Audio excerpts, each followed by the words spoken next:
Este é um trabalho voluntário, sem fins lucrativos, que oferece livros gravados em MP3 para aqueles que não têm condições de ler livros impressos. Para ouvir este e outros livros gratuitamente na íntegra, acesse nosso canal e leia as instruções na aba Sobre. Este livro foi gravado para o uso exclusivo da pessoa com deficiência visual, não podendo ser comercializado de acordo com a Lei nº 9.610, de 19 de fevereiro de 1998. Um agnóstico ou cético que não crê em um ser supremo ou Deus depende da matéria, das comodidades materiais para reconfortar-se. Mas por acaso o logra? Não. Então tenta esquecer seu sofrimento, talvez com bebidas alcoólicas ou drogas. Mas o efeito de todas estas coisas é momentâneo. Quando o efeito passa, o sofrimento o ataca, como se com um vigor redobrado. Além disso, a mente que este pobre homem quer adormecer, ingerindo estes tóxicos, é tão ingrata que não somente não lhe deixa esquecer os danos causados pelos demais ou os erros cometidos por ele mesmo, como também lhe lembra tão constantemente que não o deixa em paz. Talvez se possa escapar da observação das pessoas, mas de nenhum modo de sua própria mente. Esta o acompanha por todas as partes e em todos os momentos como uma sombra. Sua censura é mais aguda quando não se vê uma saída para seu sofrimento. Vejamos, talvez exista o sofrimento no mundo como um corretivo para a humanidade que erra. Se pode perguntar, bem, por acaso não sofrem aqueles que creem em Deus ou levam uma vida espiritual? Vemos que eles sofrem mais do que os que não creem em nada. Certamente eles também sofrem. O mundo, como dissemos ao início desta conversa, é uma mistura de prazer e dor. Nenhum deles é permanente. Felicidade e sofrimento se alternam na vida do homem. O corpo é de matéria e tudo que é material é mutável e mutante. Portanto, todos os seres encarnados estão sujeitos a estas mudanças da matéria. Além disso, como Swami Vivekananda disse, a vida está e deve estar acompanhada pelo mal. Um pouquinho de mal é a fonte da vida. Que quer dizer ele com esta última frase? Um ser perfeito não necessita encarnar-se, salvo nos poucos casos dos que vêm à Terra para ensinar a humanidade. Um ser nasce porque é imperfeito, tem desejos, e até que não consiga a perfeição, terá que vir a este mundo uma e outra vez. Isto é o que afirmam os Upanishads quando declaram: pelas ações meritórias se alcançam os mundos superiores, e pelas más ações se alcançam os mundos inferiores, e com um equilíbrio entre estes dois tipos de ações, se volta ao mundo do ser humano, ou seja, nasce como homem. Aquele que crê em Deus e segue o caminho da retidão e do espírito, sabe, ou melhor dito, deve saber que sua crença em Deus, sua intenção e seus esforços para seguir este caminho não o liberam de seus sofrimentos físicos nem das preocupações. O verdadeiro amante de Deus não busca milagres, nem reza pela cura de suas enfermidades ou por seu bem-estar. Ama a Deus por amor a Ele, tenta desenvolver o gosto por levar esta vida sem ostentação. Não espera nem sequer o reconhecimento das pessoas. Sabe que o amor por Deus que ele busca é em si mesmo a recompensa de suas duras práticas e austeridades. Luta com suas paixões e sentidos, os quais querem arrastá-lo para o caminho da escuridão, e ao final chega a ter uma paz que mesmo a duras penas só alguns poucos alcançam. Sente a proximidade do Senhor e não se sente abandonado em nenhum momento, ainda que o mundo inteiro esteja contra ele. Sri Krishna disse sobre isto: a suprema bem-aventurança com certeza vem a este yogi, cuja mente se tranquilizou, cuja paixão se quietou e que se tornou Brahman, havendo-o realizado e que não tem mancha. Vejamos, a verdadeira habilidade consiste em poder ir além do bem e do mal, porque só então se pode alcançar a paz e a consolação. Como podemos fazê-lo? Confiando em Deus e submetendo-nos à sua vontade, sabendo que tudo o que acontece, acontece pela vontade de Deus. Neste caso, por que não deve pensar alguém que o que está fazendo também é pela vontade de Deus?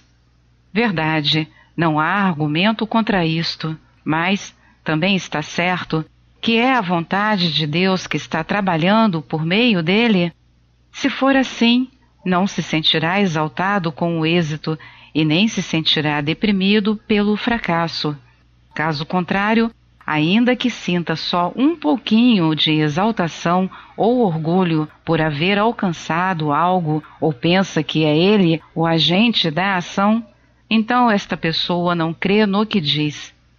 É hipocrisia o que a faz dizer que a vontade de Deus trabalha por meio dela. Surge outra pergunta. Devemos submeter-nos, sem fazer esforço algum, a todo tipo de calamidades? Ninguém aconselha isto. Enquanto uma pessoa seja consciente de que ela é o agente de suas ações, deve resistir a tudo que considera como maldade. O ensinamento "não resista ao mal" é para as almas muito evoluídas. Não significa somente a resistência física, mas também a mental.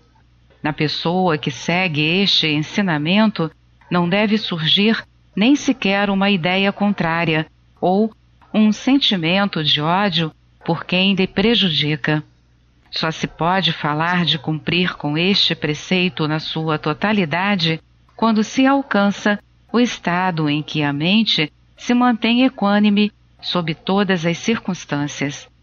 Mas para as pessoas comuns, que são movidas ainda pelas menores mudanças no comportamento dos demais em relação a elas, o caminho consiste em resistir ao mal, não somente o que se origina de fora, mas também o que está dentro delas mesmas.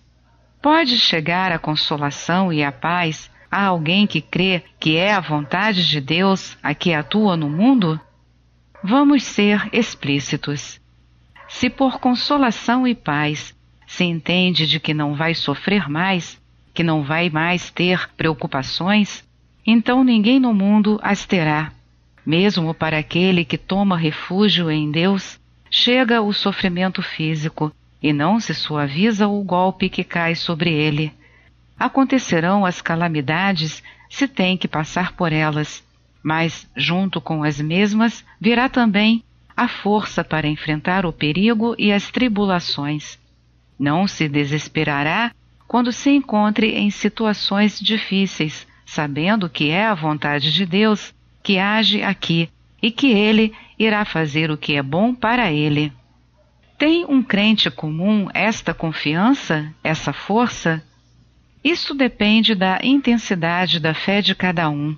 Disse que a fé pode mover montanhas, mas ela tem que ser inamovível como uma montanha. Há uma história que Sri Ramakrishna costumava contar a seus discípulos que explica sobre os diferentes tipos de fé. Em certa aldeia vivia um Brahmin, a quem uma pastora que vivia no outro lado do rio dava leite todos os dias. Às vezes, ela demorava em levar o leite. Um dia, o Brahmin se zangou e lhe perguntou por que demorava. Ela lhe explicou que tinha que esperar o bote, que às vezes se encontrava do outro lado, e que o barqueiro também aguardava outros passageiros, e tudo isto era a causa de sua demora. No mesmo instante, o Brahmin lhe disse: "Mulher, as pessoas cruzam este oceano do mundo repetindo o nome de Deus, E tu não podes cruzar este pequeno rio fazendo o mesmo? A mulher, simples como era, aceitou esta reprimenda e acreditou nas palavras do Brahmin. A partir do dia seguinte, ela levava o leite sem demoras. Observando isto, o Brahmin lhe perguntou: por que não demoras mais em vir aqui? A mulher respondeu: repetindo o nome de Deus como o Senhor me indicou, cruzo o rio e não preciso esperar mais o barco. Assombrado e não podendo acreditar nisto, o Brahmin lhe pediu que lhe mostrasse como o fazia.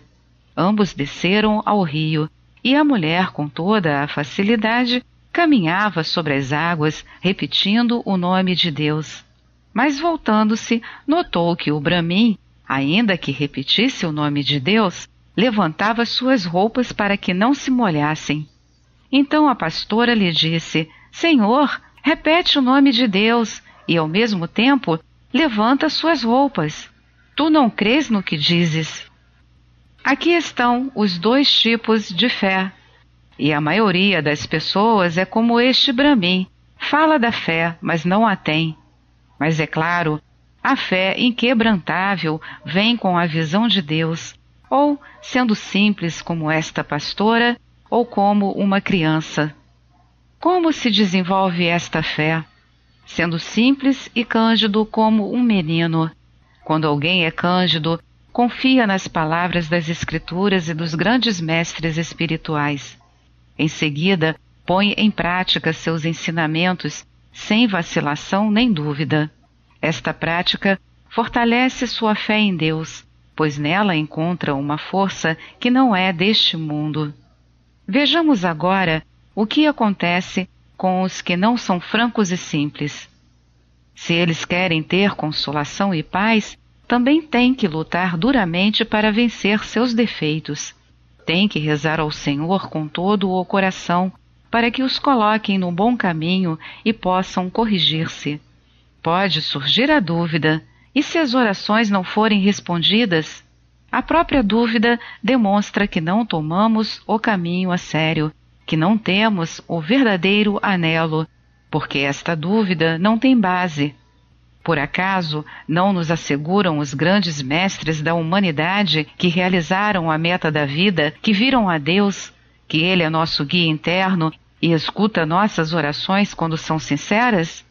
Por exemplo, o Senhor Jesus Cristo afirma: peçam e lhe darão, busquem e acharão, chamem e lhe abrirão. Porque qualquer um que peça, recebe, e o que busca, acha, e ao que chama, lhe será aberta a porta. Que homem entre vós, a quem se o filho pedir pão, lhe dará uma pedra, e se lhe pedisse um peixe, lhe dará uma serpente? Pois se vós, sendo maus, sabeis dar boas dádivas a vossos filhos, quanto mais vosso Pai que está nos céus dará boas coisas aos que lhe pedem. Portanto, se rezando uma vez não conseguimos resposta, não devemos pensar que Deus não escuta nossa oração. Swami Vivekananda disse, abre aspas, quantas tempestades e ondas é preciso enfrentar antes de chegar ao porto de paz. Quanto maior foi o homem, mais terríveis foram as provas pelas quais teve que passar. Fecha aspas. Assim, se queremos uma coisa valiosa, devemos estar preparados para pagar o seu preço. E a paciência e a perseverança são o preço da paz eterna. Não devemos fraquejar nem afrouxar nossos esforços, mas continuar com a luta, não importa o que aconteça, porque não há consolação em nenhum outro lugar senão em Deus. Se o deixamos, a que outro lugar podemos recorrer em busca de paz? Em que podemos confiar? Em riquezas, em filhos, em parentes ou amigos? Até quando podem eles ajudar-nos e como podem dissipar nossos sofrimentos que estão além da ajuda humana? Sabendo que não temos a ninguém senão ao Senhor neste mundo a quem podemos chamar propriamente nosso, devemos tomar refúgio nele. Swami Vivekananda aconselha: renuncie a todo eu e meu, pois o Senhor chega àquele que não tem nada neste mundo. Estas palavras surgiram de sua própria experiência, não é mero palavreado. É por isso que ainda enchem ao leitor com estremecimento e lhe infundem confiança em si mesmo. As palavras daquelas pessoas que tocaram e apalparam o infinito levam uma força própria. Estas palavras consomem, por assim dizer, como o fogo, toda dúvida, todo temor e vacilação dos que as ouvem ou leem. Por que então se queixam e gemem até os crentes quando estão em circunstâncias difíceis? Porque ainda não aceitaram ao Senhor como seu no sentido mais pleno. Além disso, entregar-se a Deus não é tão fácil como parece, enquanto exista tão sequer um pequeníssimo vestígio de desejo de gozar, enquanto haja imperfeição no homem. Porque aquele que se entrega totalmente a Deus não tem nada que temer, pois Sri Krishna nos assegura: eu, o Senhor, me encarrego daqueles que sempre pensam em mim unicamente, me servem e me adoram, e lhes provejo do que lhes faz falta e cuido do que já têm. Ouvindo isto, se pode atribuir parcialidade a Deus e dizer que, em tal caso, ele também, como qualquer ser humano, está sujeito a todas as debilidades, como ódio, parcialidade e coisas assim. Esta acusação não tem fundamento, como veremos do que disse Sri Krishna. Abre aspas. Eu me manifesto igualmente em todos os seres. Ninguém é odioso nem muito querido para mim. No entanto, eu estou naqueles devotos que me adoram com devoção e eles estão em mim. Fecha aspas. O Senhor está em todos os seres como seu guia interno, como seu ser mais recôndito. Como podemos, então, odiar alguém?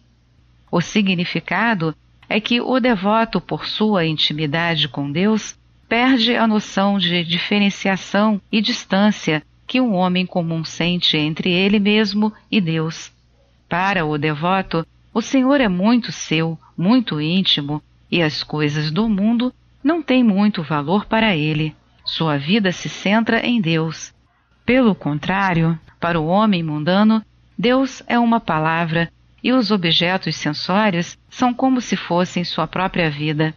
Sri Ramakrishna costumava dizer: Deus está em todas as partes, mas se manifesta de uma maneira especial no coração do devoto. Eis aqui um canto que expressa a atitude do devoto por Deus. Ó Senhor, Tu és meu tudo em tudo, a vida de minha vida, a essência da essência. Nos três mundos não tenho a ninguém senão a Ti, a quem possa chamar meu. Tu és minha paz, minha alegria, minha esperança. Tu, meu apoio, minha riqueza, minha glória. Tu, minha sabedoria e minha força. Tu és meu lar, meu lugar de descanso, meu amigo íntimo, meu parente mais querido. Meu presente e meu futuro Tu és, meu céu e minha salvação. Tu és minhas escrituras, meus mandamentos. Tu, meu sempre bondoso Guru. Tu és a fonte de minha bem-aventurança sem limite. Tu és o caminho, Tu, a meta, Tu, ó adorável, ó Senhor. Tu és a mãe de coração terno. Tu, o Pai que castiga. Tu és o Criador e o protetor. Tu, o timoneiro que guia minha barca através do mar da vida.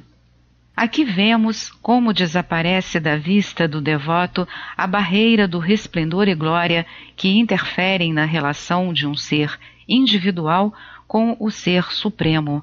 Para o devoto, Deus não é um estranho, por conseguinte, sente sua proximidade. Em troca, o homem comum, devido à sua ignorância, constrói barreira sobre barreira entre ele e Deus. Barreiras do ego, riqueza, renome, fama, orgulho e assim por diante. São estas que nos impedem de ver a Deus que mora em nosso coração. O que acontecerá com aqueles que levam uma vida imoral e má, aqueles que cometem erros? Não há saída para eles? O Bhagavad Gita promete a salvação para eles também. Abre aspas. Ainda que um homem seja o pior dos malvados, se me adora com a devoção de todo o coração, deve ser considerado como uma alma nobre, pois tomou uma boa determinação. Fecha aspas. O significado é este. O ser humano comete erros por vários motivos, mas por esta razão não deve ser condenado por toda a vida. Se ele se arrepende e toma refúgio em Deus, existe a possibilidade de que suas tendências viciosas desapareçam e caiam dele, como as folhas secas de uma árvore no outono.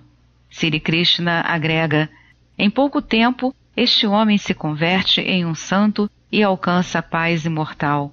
Ó filho de Kunti, proclama ao mundo que meu devoto jamais perece. Temos aqui a promessa inequívoca do Senhor. Qual é a atitude que melhor convém ao devoto está explicado por Sri Ramakrishna. Cita o exemplo do gatinho. O gatinho só sabe chamar a sua mãe dizendo miau, miau. Fica contente aonde quer que a mãe o ponha. A gata o põe às vezes na cozinha, às vezes no solo e outras vezes sobre a cama. Quando o gatinho sofre, grita miau, miau. Não sabe fazer outra coisa. Mas tão logo a mãe gata ouve este grito, aonde quer que esteja, vem até ele.